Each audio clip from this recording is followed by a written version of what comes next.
My name is Pat Dudgeon. I'm a research professor at the Post Centre for Indigenous Health at the University of Western Australia. So I'm also the director of the Centre for Best Practice in Aboriginal Torres Strait Islander suicide prevention. And your cultural connections? I'm actually from the Bardi people of Broome, and I've also got a Gidja line. But I actually was born and grew up in Darwin and moved to Perth to study, and I studied psychology. Fantastic, thank you very much. Now you have been involved in this conference for a good 2 years, really getting it together. How did it go? Yes, well, we had our first big conference in Alice Springs in 2016, and I think for us that was a huge success, and this is a different huge success. But we wanted to do a conference where community were welcome and where they were valued and their voices were listened to. So rather than a lot of mainstream conferences, which I think exclude Aboriginal community members, we did it in a way that we gave a lot of bursaries out to community members. We tapped a lot of people on the shoulder to speak at the conference, but we also did a call for paper in case we missed anyone out. So we privileged the Indigenous voices, so there were no presentations without an Indigenous presenter. The people who chaired all the sessions, who were the MCs and the entertainment, were all Indigenous as well. So for us it was important to create a safe cultural space, and where Indigenous values, Indigenous voices were privileged. How do you feel? What was the overall message, do you think, that's emerged from it? Okay, well, I think we had the national conference for the first 2 days, and then we had the World Indigenous Suicide Prevention for the second 2 days. They did merge across each other a little, which was perfectly okay. But I think the big message, and why I was particularly proud that we had a lot of community people there, was that it's not only our story. Our rates are absolutely horrendous. Indigenous suicide is part of the story of colonisation, but we're not alone. So it's the same situation in Canada, in the US of A, in New Zealand, and so on. So we had good representation from those countries, and people, Indigenous communities, are concerned with suicide, but it's not a clinical or a mental health issue. It's partially that, but it's a bigger story. It's about how we recover from colonisation, how we recover from being so very marginalised and disempowered, and the poverty and that history of being stolen or institutionalised. That all feeds into the situation as it is now, and how we encourage and support community resilience now dealing with suicide and all other issues as well. And the big focus was on community-led solutions to that. Absolutely. So community-led solutions, we know from our research, and we position ourselves in the work we do, is that if it doesn't, suicide can't be perceived in isolation, it can't be corralled up. It is part of what's happening for Indigenous people, and I think for mainstream people as well. It's what's happened to you as a group during your, during the time of. I forgot it was going right. So it's a consequence of colonisation, but we're not isolated individuals, even at an individual level, without a history and without a social context. So we know that the international research has shown that communities with low or little suicide actually are communities that have got a high level of self-determination, and also they are reclaiming cultural activities. So we know that. So our path forward has to be one that also values those things, that self-determination, community-led solutions, and cultural reclamation. So culture needs to be at the heart of it as well. So they're certainly pertinent issues for us, but they are also shared. They are issues that we share internationally.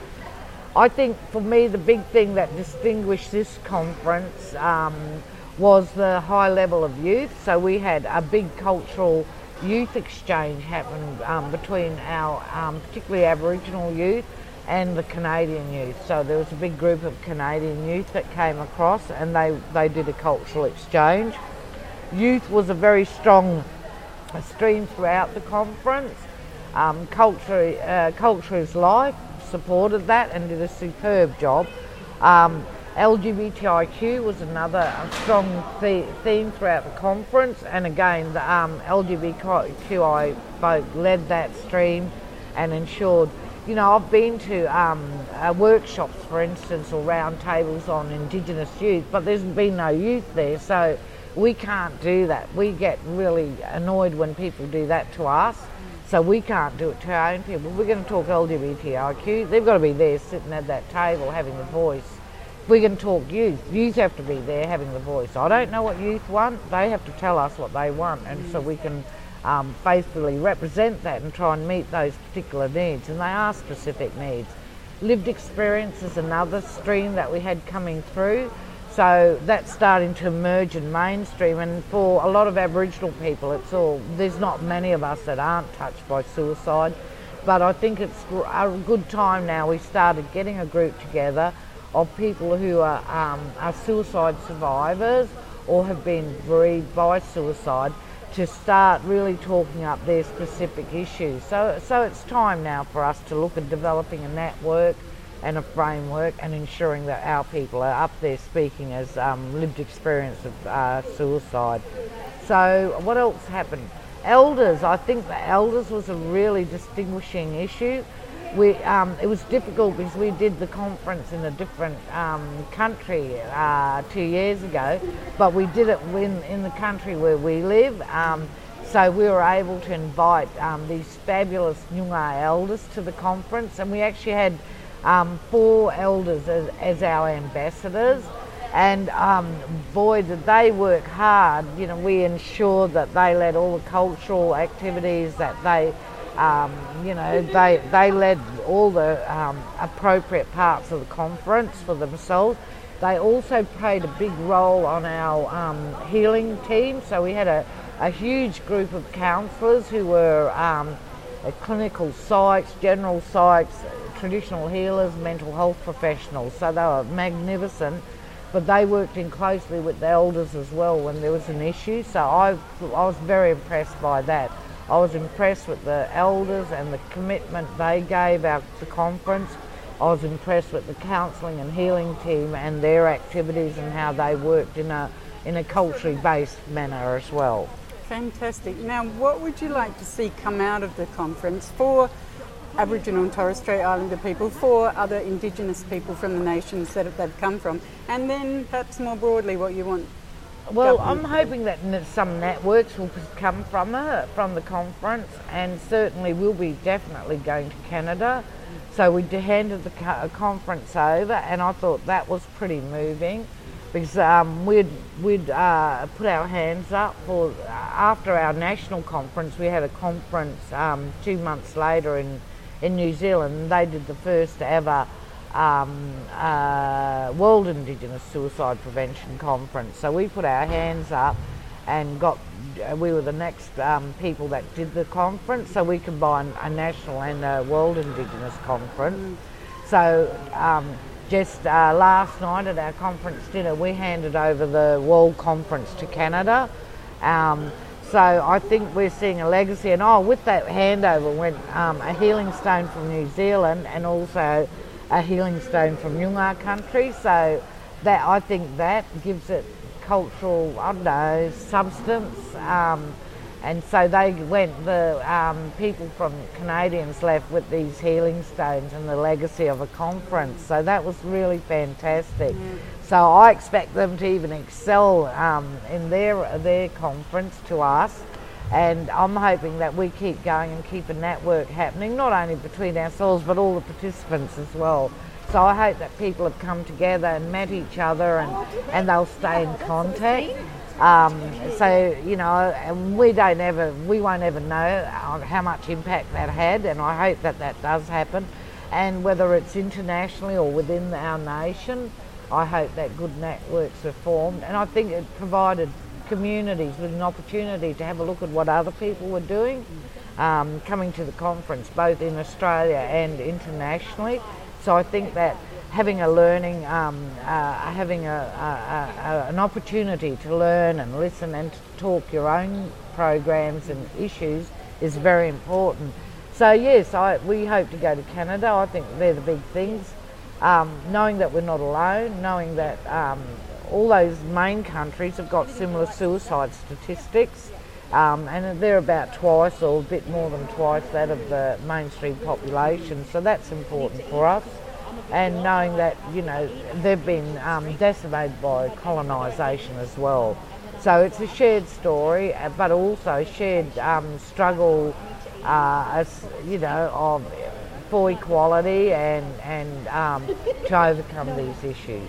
Yes. Now you've come up with recommendations, draft ones still at this point, and some feedback from elders, LGBTI. Yes, yeah. Each group gave their feedback. So what do you want to do with that?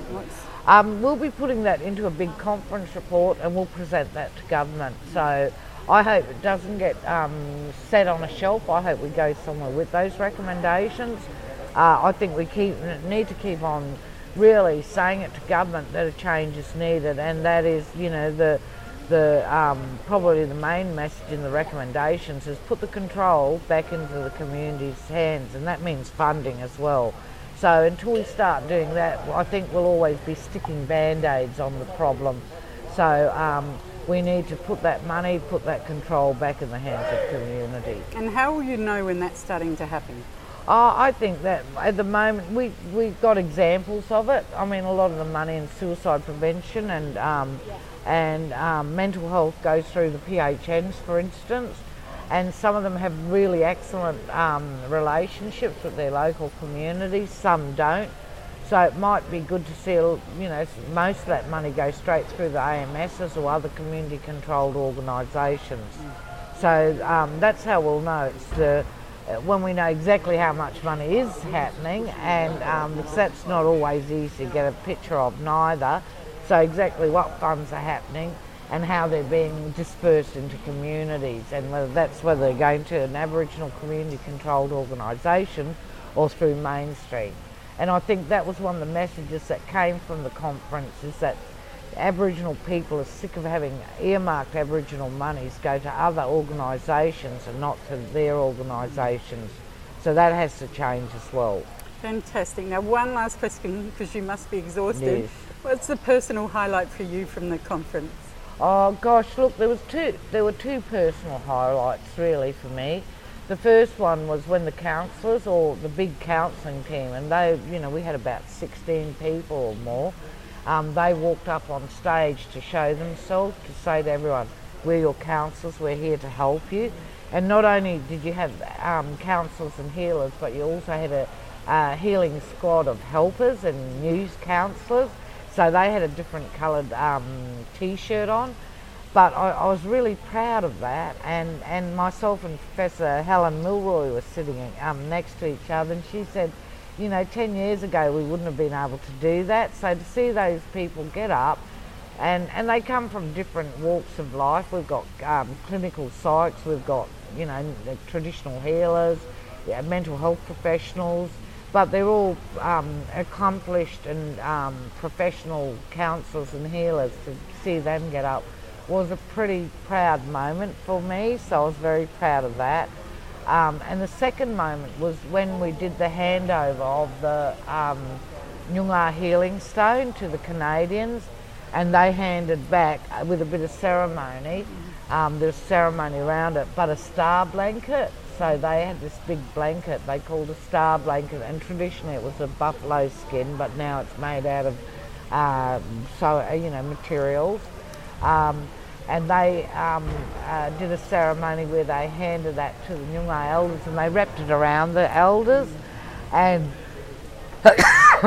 seeing the elders stand there with the big star blanket around them was a particularly proud moment for me as well. So I was really felt quite touched when I saw that, and saw the central role that our elders have and the great respect they held in, and so it should be too. So it should be. So those two were the highlights.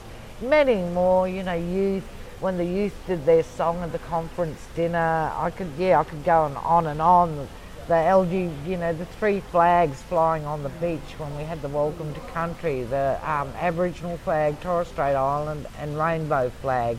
So there's many little snips of great joy, more than anything else for me in the conference. Fantastic, Pat. Thank you very much and congratulations. My